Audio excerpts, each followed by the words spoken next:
लैला ने जैसे ही अपने बेटे आरव को जन्म दिया उसी रात उसने अपने पति विवान से कहा, मैं अलग कमरे में सोऊंगी। लैला ने एक बार भी बच्चे की तरफ नहीं देखा। विवान ने सोचा शायद लैला को माइंड डिस्टर्ब है, मगर हैरानी तब हुई जब 2 साल बाद भी लैला ने अपने बेटे को कभी माँ जैसा प्यार नहीं दिया। उसने यहाँ तक कह दिया कि वो कभी इस बच्चे को अपना बेटा नहीं मानेगी। इन 2 सालों में विवान ने अकेले ही आरव को पाल पोस कर बड़ा किया। स्कूल जाना शुरू हुआ तो हर छोटी बड़ी जिम्मेदारी उसी ने निभाई। 7 साल तक विवान और लैला एक ही छत के नीचे अजनबी बनकर रहे। विवान परेशान था, आखिर वो उससे इतनी नफरत क्यों करती है। एक दिन सोशल मीडिया पर उसके पास एक रिक्वेस्ट आई, नाम था करण मल्होत्रा, लैला का पहला प्यार। विवान चौंका, लेकिन जब उसने करण की प्रोफाइल में लैला की फोटो देखी सारा सच सामने आ गया। सालों पहले की उस रात जब लैला शराब के नशे में थी उसने विवान को करण समझ लिया था। करण तब विदेश जा चुका था और उसकी कोई खबर नहीं थी। जब लैला गर्भवती हुई तब उसके पास विवान से शादी करने के अलावा और कोई रास्ता नहीं था। अब जब सारी सच्चाई सामने आ गई, विवान ने अपने बेटे आरव को पास बुलाया और कहा, आंटी का सच्चा प्यार वापस आ गया है, चलो चलते हैं बेटा। लेकिन आरव ने जाने से इनकार कर दिया। उसकी आंखें नम थीं। पापा, मुझे आंटी को माँ कहने का मौका कभी नहीं मिला, मुझे बस 3 मौके दो। अगर वो अब भी मुझसे प्यार नहीं करती तो मैं हमेशा के लिए चला जाऊंगा। विवान ने हामी भर दी। शायद अब तो कुछ बदल जाए, उसने सोचा। अगले ही दिन लैला करण को अपनी कंपनी में लाकर बतौर असिस्टेंट रख लेती है। आज तक लैला ने कभी अपनी शादी को सार्वजनिक रूप से स्वीकार नहीं किया था। दूसरों की नजर में वो एक सिंगल वुमन थी। लोगों की फुसफुसाहट शुरू हो गई, नया लड़का आया है, जरूर बॉयफ्रेंड होगा। विवान कुछ नहीं बोला, बस चुपचाप अपना इस्तीफा तैयार कर लिया। उसने सोचा एक म्यान में 2 तलवार कैसे रहेगी। इसी बीच करण ने ऑफिस में विवान से कॉफी लाने को कहा। विवान अपमानित हुआ, लेकिन तमाशा नहीं चाहता था, इसलिए चुपचाप चला गया। कॉफी बनाते वक्त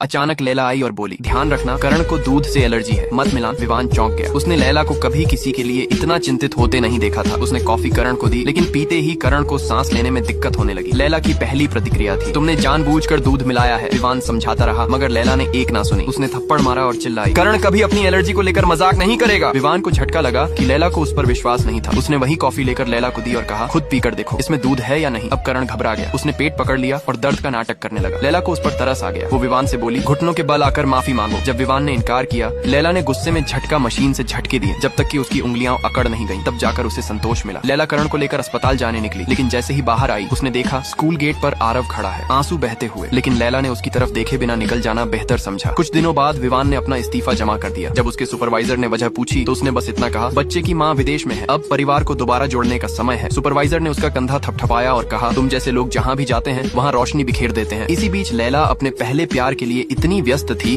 कि उसे याद ही नहीं रहा कि उसने आरव से पेरेंट्स टीचर मीटिंग आने का वादा किया था। जब आरव बहुत देर तक इंतजार करता रहा तो विवान उसे लेकर खुद स्कूल गया। वहाँ पहुँचते ही देखा लैला पहले से ही क्लासरूम में बैठी है। विवान को एक पल को लगा कि शायद लैला को होश आ गया है, लेकिन तभी उसने देखा लैला ने आरव को नजरअंदाज किया और दूसरे लड़के को गले लगी।